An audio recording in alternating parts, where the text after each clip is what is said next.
Good morning, everyone. This is Debbie Royce, Empire State Development's Corporate Secretary. I'd like to welcome everyone to this committee meeting this morning.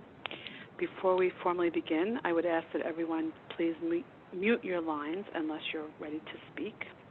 I'm going to begin by taking a roll call of the committee members to ensure that we have a quorum on the call. If you'd be so kind as to stay present when I call your name. Howard Zemsky. Present. Eric Gertler. Present. Shaunak Pants. Present. Thanks so much. Howard, we have a quorum of the committee, and you're ready to begin. Thanks so much. Good morning, everyone. Before I call the meeting to order, I'll note for the record that I'll serve as the acting chair for today's committee meeting. I now call to order the meeting of the Bond Financing Committee members of the New York State Urban Development Corporation, doing business as Empire State Development, for Tuesday, May 12th, 2020. Before we get started, I'll ask everyone to please mute your phone until you are ready to speak.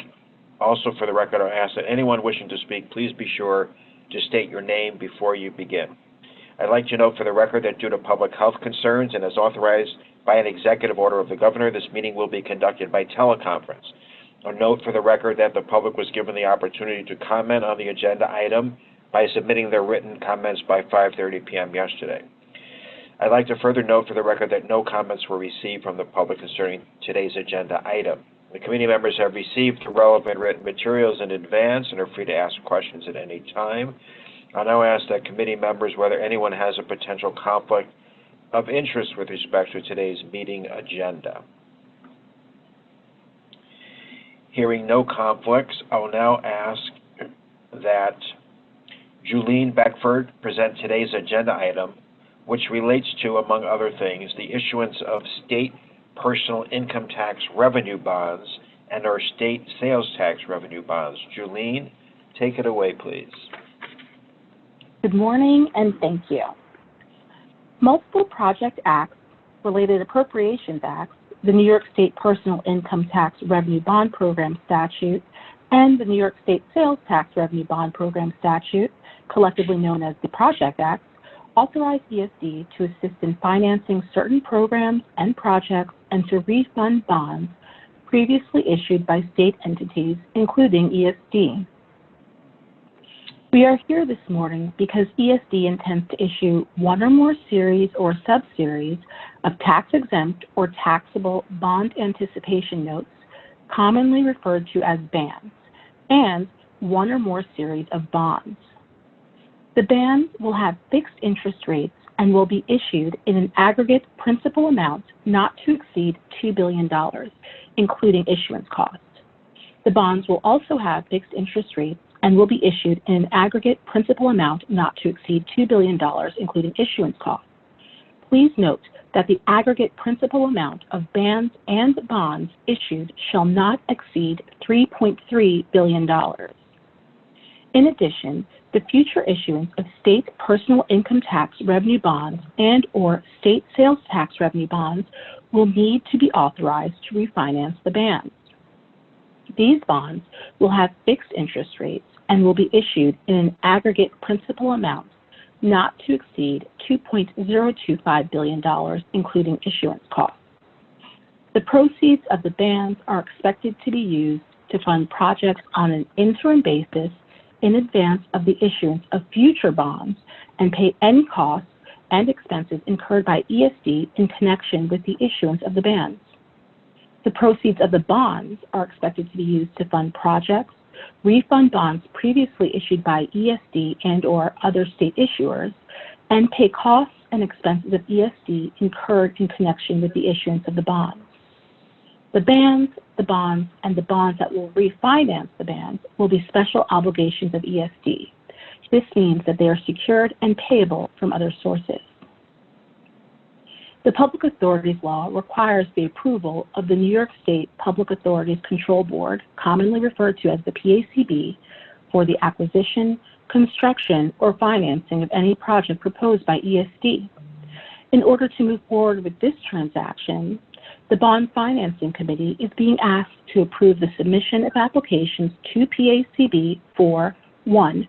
The proposed sale and issuance of one or more series or subseries of BANs and one or more series or subseries of bonds, And 2, the future issuance of state personal income tax revenue bonds and/or state sales tax revenue bonds in order to secure and provide for the payment of the bonds at their maturity or at the maturity of any renewals thereof.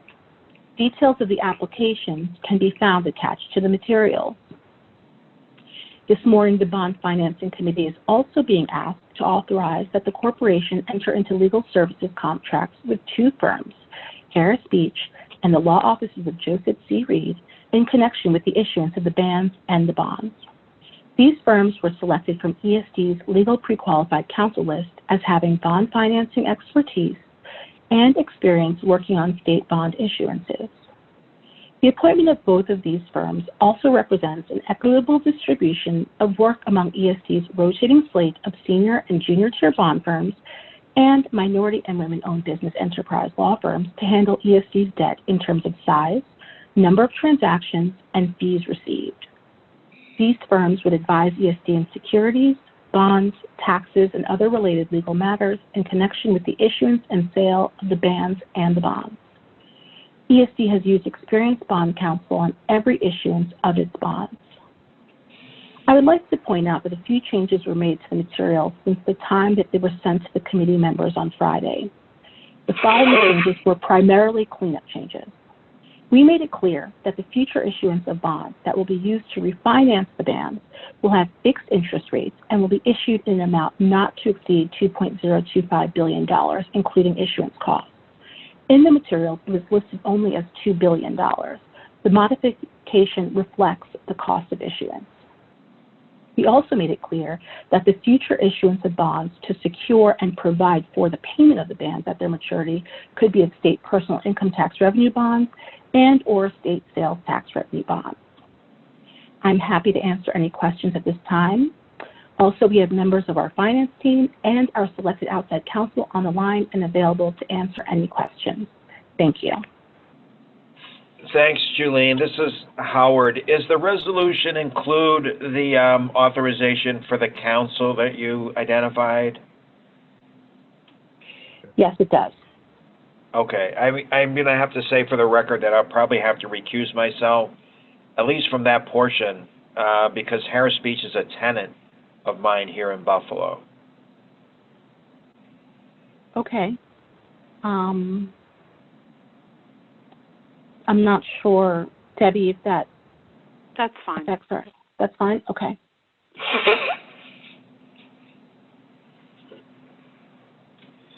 Does anyone have any questions for Julene? Please remember to state your name before asking questions or if you have any comments.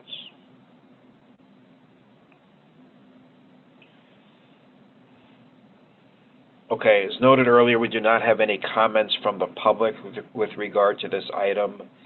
I'll entertain a motion for approval. I'll move. Motion. Okay, is there a second? I'll second it. It's Eric. Oh, okay. I'm going to recuse. All in favor? Aye. Aye. Are there any opposed? Okay. There is no other business. I'll call for a motion to adjourn the meeting. Motion. Okay, folks, thank you all for participating and for all your good work on this. Very much appreciated. Thank you. Thank you. Thank you. you. Thanks, Howard. Thank you. Bye.